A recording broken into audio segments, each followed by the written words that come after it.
என்னுடைய மக்களை நான் சந்திச்சு நன்றி கூறுறது முக்கியம் நான் நினைச்சா வந்திருக்கேன். தொடர்ந்து நாம சரியான ஆளுங்களை தேர்ந்தெடுத்துக்கோமான்னு நீங்க கேள்வி கேட்டுக்கணும். அதுக்கான ஒரு வாய்ப்பு இது. நான்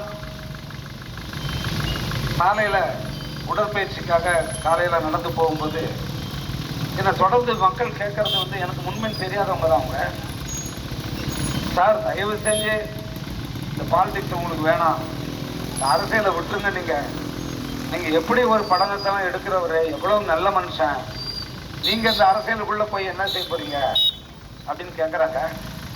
சரி நான் வந்துடுறேன். அப்ப இது சரி பண்றது யார்? சரியில்லைன்னு சொல்றீங்கல்ல, நீங்களும் உங்க பிள்ளைகளை அனுப்ப மாட்டீங்க, உங்க கல்வி திட்டத்திலையும் இதெல்லாம் ஆசிரியர்கள் சொல்லித்தர மாட்டாங்க. அப்ப இது எப்படி யாரு சரி பண்றது? இல்ல, அதுக்கு அரசியல் சாக்கடை தான். அந்த சாக்கடையை நம்ம சரி பண்ணலாம். ஒரு கட்டத்துல நம்மளே அதை சாப்பிட்டுட்டு குடிச்சுட்டே இருக்க வேண்டியதுதான். அப்ப என்ன இருக்கும்? அதுக்காக தான் நான் வந்திருக்கேன். வெற்றி தோல்வியெல்லாம் ஒன்றும் செய்யாது. பெருந்தலைவர் காமராஜரும் பேரறிஞர் அண்ணாவும் தோற்கடிக்கப்பட்ட பூமி தான் இது. மக்கள் அன்னைக்கு அப்ப தோற்கடிச்சாங்களே தவிர அதன் பிறகு வருதுனாங்க, மிகவும் வருத்தப்பட்டாங்க. இவ்வளவு பெரிய ஆள்லாம் நம்ம தோற்கடிச்சோமே. இப்ப அந்த நிலை வரும், அந்த நிலை வரும். தமிழ்நாட்டில் 40க்கு 40 வாக்களிச்சிருக்காங்கல்ல. இன்னும் ஒரு மாசம் கழிச்சு பாருங்க, கொண்டாட்டம்லாம் ஒரு நாளைக்கு தான். ஏன்னா போன முறை நீங்க தேர்ந்தெடுக்கப்பட்ட அந்த 38 பேரும் ஒன்றும் பண்ணி கிடைக்கல. இப்ப மறுபடியும் அந்த 40 பேரை தேர்ந்தெடுத்திருக்கீங்க. இது இந்த தமிழ்நாட்டை எங்க கொண்டு போய் விடும்? ஏற்கனவே 5 வருஷமா எந்த திட்டங்களும் மத்திய அரசால செயல்படுத்த முடியல. மத்திய அரசு செயல்படுத்த மாட்டேங்குது. ஏன்னா முரண்டு பிடிச்சுக்கிட்டு இருக்காங்க. இப்ப என்ன நடக்க போகுது பாருங்க. நாடாளுமன்றத்தில் என்ன நடக்கும்? வெளிநடப்பு நடக்கும். அதுக்காக தான் நீங்க அனுப்பி வச்சிருக்கீங்க எல்லாரையும். யார் எப்படியோ என்னுடைய மக்களை நான் விட்டுட்டு போக முடியாது. என்னுடைய மண்ணு முக்கியம், என் மக்கள் முக்கியம். நான் எங்கேயும் போக மாட்டேன். என் வாழ்க்கை இங்கே தான். ஒரு பக்கம் சினிமா எடுத்திருந்தாலும் அதுவும் உங்களுக்கானது தான். நான் பண்ற அரசியல் உங்களுக்கானது தான். இனி வரும் காலங்களில் பார்த்துக்குங்க. தயவு செஞ்சு இந்த மண் குடிகாரர்களுடைய நாடாகவும் போதைப் பொருள் விற்கிற அதிகமா புழங்குற ஒரு மாநிலமாகவும் மாறிக்கிட்டு இருக்கு. எங்கேயும் நேர்மை கிடையாது. இன்னைக்கு கூட பாருங்க, ஒரு நேர்மையான அதிகாரி மணல் கடத்தல தடுக்கிறதுக்காக போறாங்க. அவங்கள கார் ஏற்றி கொல்றதுக்கு முயற்சி நடக்குது. இது வரைக்கும் எத்தனை முறை நடக்குது? அது மணலை திருட வைக்கிறது யாரு? திருட்டுக்கு துணையா இருக்கிறது அதனுடைய முதலாளி யாரு? எல்லாம் அமைச்சர்கள் தான், எம்எல்ஏக்கள் தான், எம்பிக்கள் தான். அப்ப அவங்க போய் தடுப்பாங்களா? அப்ப நேர்மையான ஆட்களை இங்க இல்லாம பண்ற வேலை தான் இங்க நடக்குது. இப்படியாப்பட்டவங்களை தான் தொடர்ந்து நீங்க தேர்ந்தெடுக்கிறீங்க. அதை முதல்ல புரிஞ்சுக்குங்க. 3 நாளைக்கு முன்னாடி கரூர்ல ஒண்ணு நடந்துச்சு, பாத்தீங்கல்ல? ஒரு பஸ் ஸ்டாண்ட்ல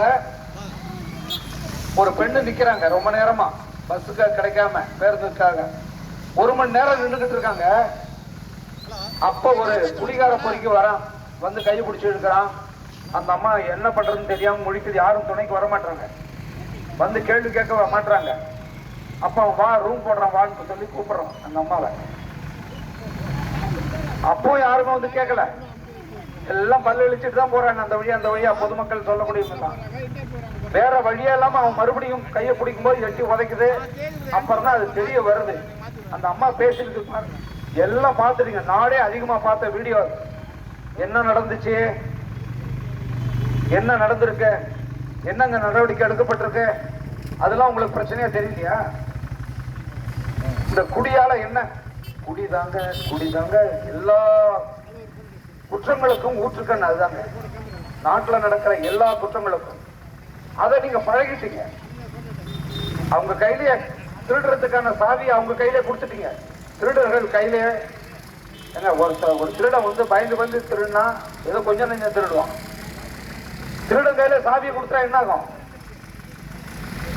கடைசியில் வீடை மிச்சம் வச்சுட்டு போனா மிச்சம், அதுவும் இல்லாமல் இடிச்சு போட்டு போனாலும் பார்த்துக்க வேண்டியதுதான். அதுதான் நம்முடைய நிலை.